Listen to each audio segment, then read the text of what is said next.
nombre es Alice Gabriela Gaibor Pazmiño, estudiante de sexto semestre de la Universidad Central del Ecuador, carrera de Medicina, y en esta campaña de apoyo educacional yo les voy a hablar acerca del tórax. Entonces vamos a comenzar. Vamos a ver aquí es el esqueleto y las articulaciones junto con los músculos de la pared torácica, además de las mamas debido a su posición anatómica. Para comenzar, quiero que analicemos las funciones principales de esta caja torácica. Como su nombre lo dice, es una caja y tiene una forma de bóveda. Entonces, esta es la razón por la que es bastante rígida y con sus articulaciones que vamos a ver más adelante, estas le van a proporcionar flexibilidad para ciertos movimientos. Entre sus funciones podemos destacar tres principales. La primera es proteger los órganos vitales. Dentro de esta estructura tenemos varios órganos vitales como son los pulmones, el corazón y otros órganos mediastinales. Además, esta estructura va a resistir presiones negativas que se producen por movimientos respiratorios, especialmente por la inspiración, ya que tiene un retroceso elástico de los pulmones. Y por último, la tercera es proporcionar inserción. Esta estructura nos proporciona inserción para varios músculos que forman los miembros superiores y van a sostener el peso de los mismos. Y también varios músculos que son del abdomen, del cuello, del dorso y de la respiración.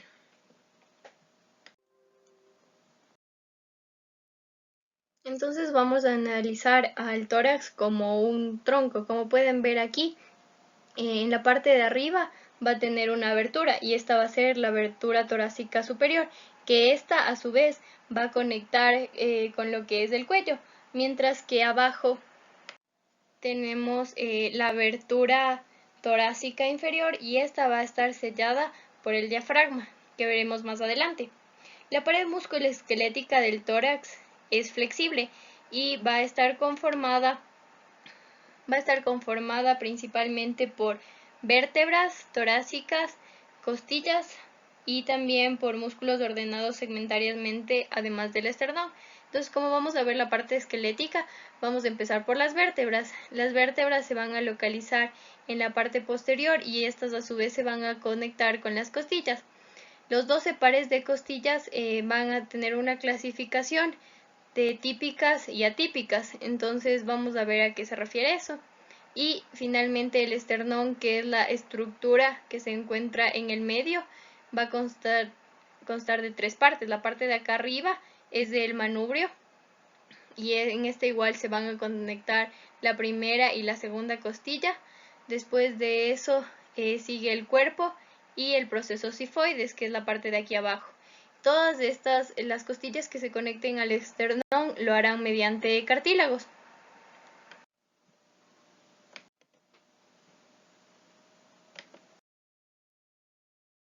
Entonces, empezando con la parte esquelética de la caja torácica, vamos a empezar analizando las costillas.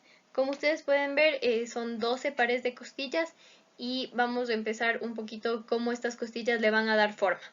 Desde la primera costilla hasta la tercera costilla, esta se va a ampliar y va a empezar en forma de bóveda. Esto va a representar las 2/3 partes del ancho total. Después, desde la tercera costilla hasta la séptima, ya se va a engrosar un poco, entonces ya empieza a tener una forma de cono. Y desde la séptima a la 12ª costilla ya se va a estrechar un poco y las costillas se vuelven más cortas. La de acá, por ejemplo, ya no se va a unir al esternón. Entonces, lo importante aquí es que con esta clasificación nosotros vamos a poder saber de qué número a qué número son costillas verdaderas, costillas falsas o vertebrocondrales y costillas flotantes. Todo esto va a depender de si tienen o no una articulación y esta articulación es la que se debe unir al esternón. Entonces vamos a analizar, las costillas verdaderas van a ser desde la 1 a la 7. Entonces estas se van a unir directamente al esternón mediante sus propios cartílagos costales, son independientes, por así decirlo. Las costillas falsas o vertebrocondrales son la octava y la novena, y normalmente la 10ª.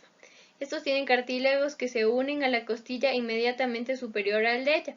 De este modo, su conexión al esternón no es completamente directa, sino que es indirecta, mientras que las costillas flotantes o libres es la 11ª y la 12ª, que ya no se alcanza a observar en esta imagen, y que estos, rara vez puede ser la 10ª, tienen cartílagos rudimentarios que nunca se van a conectar ni directa ni indirectamente con el esternón, ya no llegan acá, incluso por el tamaño, que son más pequeñas. Por el contrario, estas van a terminar en la musculatura posterior del abdomen. Ahí se van a quedar insertadas. Ahora vamos después a analizar la otra clasificación con la que podemos saber más de las costillas. La clasificación si son típicas o atípicas. Listo, entonces vamos a analizar un poco más las costillas. Para comenzar vamos a decir que la costilla es un hueso plano que tiene una forma alargada. Y vamos a recalcar la posición. La posición anatómica que suelen preguntar es la posición en la que se encuentran normalmente los huesos en nuestro cuerpo.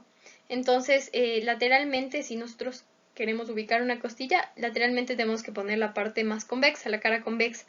Abajo el borde más cortante y atrás la extremidad con superficies articulares. Las superficies articulares son las que van, como su nombre le indica, articular con la columna vertebral. Y ahora vamos a hablar cuando una costilla es típica y cuando es atípica.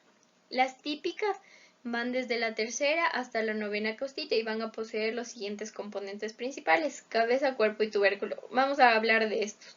Entonces la cabeza, como pueden observar aquí, tiene forma de cuña y tiene dos caras articulares, separadas por una cresta de la cabeza de la costilla, que es esta de aquí.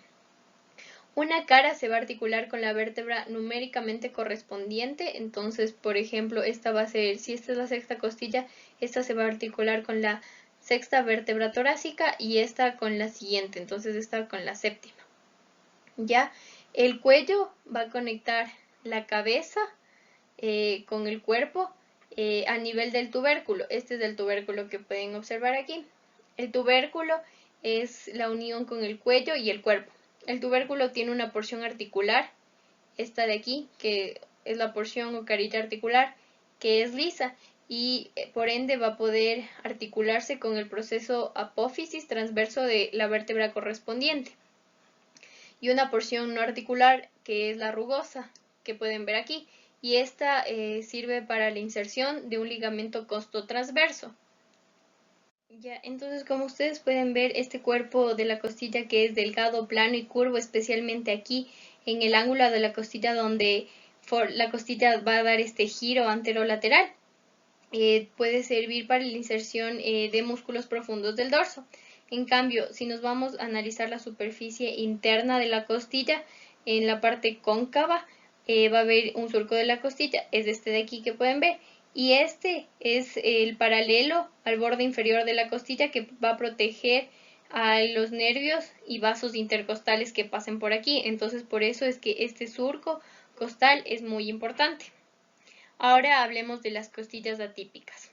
Las costillas atípicas, como pueden ver, y vamos a analizar la primera, que es una costilla típica, la segunda también es una costilla típica, la 10ª y la 12ª. Ya, entonces vamos a analizar la primera costilla. Como ustedes saben, la primera costilla va a articularse directamente con el manubrio del esternón. Además, esta es mucho más curva que todas, incluso es más plana, llega a ser casi horizontal. ¿Qué podemos ver en la cabeza? La cabeza de esta costilla solo tiene una cara articular y esta a su vez se articula solo con la vértebra T1, que es la primera torácica, y cuenta con dos surcos que podemos ver aquí, estos como huequitos, y estos van a cruzar transversalmente para los vasos subclavios. Los surcos están separados por una cresta, que es la de aquí, y también por un tubérculo. En el tubérculo anterior se va a insertar el músculo escaleno anterior, que proporciona la inserción al músculo con el mismo nombre. Acá ahora la segunda costilla es un poco más delgada y ya es menos curva. Es más larga que la primera costilla y va a tener dos caras articulares en su cabeza, que pueden observar aquí. Para la articulación de los cuerpos de las vértebras torácica primera y torácica segunda. Sin características más, atípica es un área rugosa en la cara superior y la tuberosidad que va a tener para la inserción del músculo serrato anterior. Eso es lo importante de la segunda costilla. Los dos van a tener la inserción para estos dos músculos. Y si ya terminamos hablando de las atípicas, la décima y la decimosegunda, estas van a contar solo con una cara articular, son más cortas y no presentan ni cuellos ni tubérculos. Eso es lo importante en la clasificación de las costillas. Ya, entonces ahora vamos a analizar el esternón. El esternón es este hueso de aquí, es un hueso plano situado en la parte anterior del tórax y entre los cartílagos, el derecho y el izquierdo. Entonces aquí pueden ver cómo está en el centro. Es un hueso que mide de 15 a 20 centímetros de longitud en un adulto y va a tener 3 segmentos. Como ya les dije, va a tener una cabeza o manubrio, el cuerpo y el proceso sifoides. Estos a su vez se van a unir entre sí mediante un cartílago y cuando se unen van a formar primero entre la unión entre el manubrio y el cuerpo se va a producir un ángulo que saliente hacia adelante y que se lo puede palpar en el examen físico. Este es el ángulo esternal o de Lewis. Lo de Lewis y estos nombres son epónimos de las personas que lo han descubierto, pero también se puede llamar solo ángulo esternal. A su vez, este se va a unir con el proceso sifoides de acá abajo y va a producir una depresión que es un poco cóncava y se llama la fosita suprasifoidea. ¿Qué es importante del esternón? Que el esternón puede tener anomalías y se da el pecho muy elevado o el pecho hundido. Entonces, esto se va a conocer anatómicamente hablando como tórax en embudo o tórax en carena. Entonces, esas son unas patologías importantes que puede tener el esternón. Además de que aquí, en la unión con el manubrio y el cuerpo, sí llega a tener cierto movimiento y cierta flexibilidad. Ahora vamos a hablar de las articulaciones de la pared torácica. Es muy importante porque esta forma una estructura. Como pueden ver aquí, es una estructura casi obligatoria para que forme es la forma que tiene la cavidad torácica. Y de acuerdo al interés anatómico y su valor funcional, podemos clasificarles en 3 grandes grupos. Primero, la articulación de las costillas y la vértebra. Entonces, esta es muy importante. Después, los cartílagos costales y el esternón o costo esternal y otras articulaciones. Dentro de las otras articulaciones tenemos las articulaciones de las costillas con sus cartílagos costales, articulaciones de cartílagos costales entre sí y articulaciones de piezas esternales una con otras. Pero esto es la base de una articulación de la cavidad torácica para que tenga su forma. Entonces vamos a analizar un poco más. Ya, entonces vamos a ver esta clase. Entonces, en general, esta va a ser la clasificación de las articulaciones. Vamos a empezar por las costas vertebrales. Como ya se había visto, una costilla va a contar con 2 partes de inserción, la cabeza y el tubérculo. Entonces, en la cabeza, como recuerdan, la costilla tenía 2 caras articulares. Entonces, por eso aquí para esta articulación necesitamos 2 puntos de la cabeza. Y la parte del tubérculo, en cambio, va a formar la que podemos ver aquí, diagonal, la articulación costotransversa, porque el tubérculo se va a articular con la punta del proceso transverso que va a tener la vértebra. Entonces, estas van a ser articulaciones que son sinoviales y permiten movimientos que ocurren en la respiración. Ahora, las articulaciones esternocostales son, como su nombre lo indica, esternocostales, las que se unen el esternón con la costilla. Estas también son sinoviales planas y las primeras 7 cartílagos son independientes porque son de las costillas verdaderas, mientras que el octavo, noveno y décimo van a unirse a las 7 para el esternón, entonces estas ya van a compartir la articulación. Y también las costocondrales, que como su nombre lo indica, van a darse en el extremo anterior de la costilla y el cartílago costal. Entonces estos son los nombres de las articulaciones. Y ahora vamos a hablar de las cavidades pleurares. Primero, ¿qué es la pleura? La pleura es una membrana de lisa brillante que podemos observar aquí, esta capa de tejido denominada membrana pleural también forma un revestimiento completo de la cavidad y se denomina cavidad pleural. Entonces vamos a tener la cavidad pleural derecha, izquierda. Entonces todo va a estar sellado. Aquí la pleura se refleja desde los cuerpos vertebrales que van desde atrás hacia el mediastino. Y por detrás del esternón la pleura continúa hasta el frente de la pared torácica y por debajo la pleura es reflejada desde la cara torácica hasta el diafragma y desde el diafragma al mediastino. Por encima la pleura se llena en el espacio creado por la curvatura de la primera costilla. Entonces si cerramos, aquí podemos ver que este espacio de aquí se conoce como cúpula pleural y cuando hay una presión excesiva podemos ver que esta puede incluso salir un poco más de la primera costilla. Entonces la cavidad pleural izquierda es similar, excepto que el corazón está encerrado dentro del pericardio. Entonces, como aquí se puede observar. Ya ahora, ¿qué es esto que está recubriendo el pulmón? El pulmón es considerado una víscera. Entonces, si esta pleura de aquí está recubriendo el pulmón, se va a llamar pleura visceral.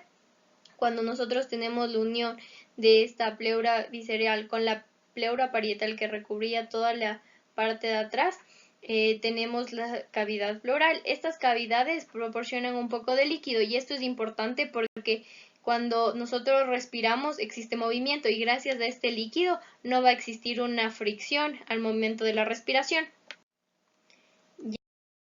Otra estructura importante es el mediastino. Como definición es un tabique que es grueso que se extiende desde el esternón hasta las vértebras torácicas. Entonces desde aquí, desde el esternón a las vértebras torácicas, de atrás a adelante, de arriba abajo podemos decir que se extiende desde la abertura superior hasta la abertura inferior que ya se cerraba con el diafragma.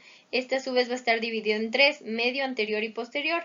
El mediastino anterior tomamos como referencia las vértebras torácicas 4 y 5, el mediastino medio ya entra en el pericardio y el mediastino posterior finaliza el pericardio y en igual la parte de atrás de la columna vertebral. La función básicamente del mediastino es que es una región intermedia que alberga al corazón y a sus ramas principales. Entonces es la parte que va a estar aquí cuidando y protegiendo al corazón. Ahora el segundo tema de esto es los músculos de la pared torácica.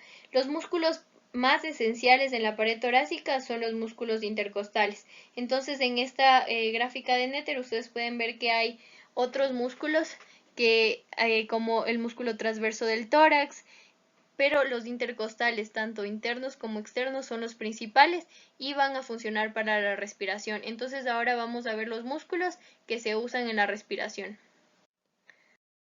Entonces ahora vamos a ver qué músculos utilizamos en la respiración. La respiración cuenta de dos fases, la inspiración y la expiración. Inspiración, la I con inhalación y la expiración con exhalación. Entonces esa es una forma en la que pueden aprenderse más rápido. Aquí tenemos en los músculos que van a utilizarse en la inspiración. Los principales son los músculos intercostales externos y los escalenos. Estas son imágenes de disecciones reales. Entonces aquí podemos estar observando que los intercostales externos son hojas delgadas del músculo que conectan cada costilla con la costilla adyacente y se extienden desde los tubérculos de las costillas, que ya vimos en la forma esquelética donde se encuentran los tubérculos, por detrás hacia la mitad de los cartílagos costales por adelante. Las fibras estas intercostales externas que se pueden ver aquí discurren de frente y desde arriba hacia abajo. Ya vamos a ver qué movimiento producen. Y en cambio los músculos escalenos que asisten en la inspiración elevando la primera y la segunda costilla. Entonces los escalenos, como ustedes pueden ver, son tres, que es anterior, medio y posterior. ¿Ya? Ahora vamos a ver qué movimiento produce cada uno de estos músculos de una manera más didáctica. Este es un modelo simplificado de lo que son las costillas. Entonces, cuando se aplica la fuerza de empuje, la dirección de las fibras intercostales externas mueven las costillas hacia arriba. Así se vería en un paciente normal. y a medida que mueven hacia arriba, sus extremos se unen al esternón y mueven hacia adelante. Entonces, el movimiento de estos intercostales externos es hacia arriba y hacia adelante. ¿Ya? Ahora vamos a ver los escalenos. Los escalenos, como pueden ver ustedes, son tres. El escaleno anterior se origina en el tubérculo anterior de los procesos transversos C3 y C6 y se va a insertar hasta la primera costilla, como pueden ver acá. Mientras que el escaleno medio se va a originar en el tubérculo posterior, que es el que vemos acá, de los procesos transversos C2 a C6 y se inserta igual en la primera costilla. Y por último, el escaleno posterior se origina en los tubérculos posteriores de C4 a C6 y se inserta acá debajo en la segunda costilla. En una inspiración profunda, la acción de los músculos escalenos eleva la primera y la segunda costilla en el manubrio. Entonces podríamos ver ese movimiento. Ahora los músculos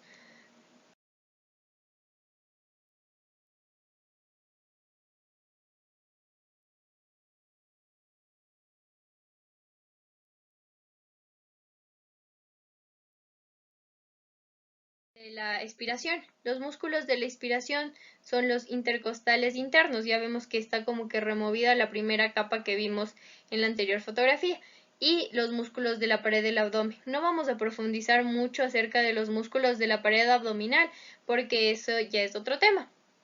Pero sí vamos a hablar igual del movimiento que tienen los intercostales internos, que de igual manera son fibras oblicuas. Entonces aquí vamos a ver cómo son los músculos de la inspiración. Estos músculos intercostales internos van a discurrir desde abajo hacia adelante y hacia arriba. Entonces la fuerza que se aplique va a hacer que se muevan hacia abajo.